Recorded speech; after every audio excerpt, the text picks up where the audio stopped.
Hello, hello. So, hapon ng Saturday. So, susunduin namin sila Julie kasi gagala kami. Tapos, ihatid namin si Glenn sa work. Tapos kami tatlo na lang ang gagala. Si Julie, ako yung anak niya. Tapos, si Glenn mag-work. So, ayun guys, isi-share ko sa inyo.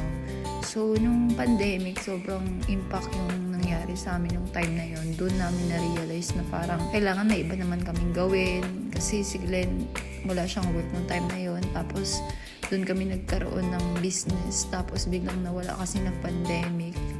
So, grabe yung pinagdaanan namin yung pandemic na yun. Doon kami nagkaroon ng lakas ng loob para mag-abroad. Talagang lagi kami nagsisearch ng job sa laptop. Sobrang aga ko nagigising para lang maghanap ng work. Tapos, si Glenn gusto niya na magsima nung time na yun. So, ayun, ilang months. Una, na-interview siya dun sa SIMA. Nakala namin pag nag-medical na rin siya nun, makakapasok na siya. So, ayun, hindi pala. So, tapos yung pangalawang trial niya, nung tinulungan siya nung kaibigan niya, ayun, dun sa company nung tito niya, parang may katungkulan yung tito niya. Dun siya natanggap sa SIMA na yun. So, isang beses pa lang nakasakay si Glenn nung time na yun.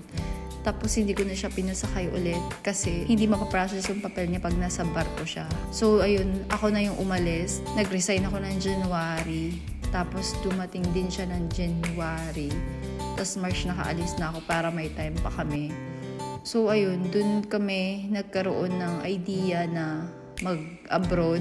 Tapos siya nagsiman. Siya muna yung nauna. Tapos nung time na yun ngayon, sinabi ko sa inyo na nagtatrial lang ako mag-search.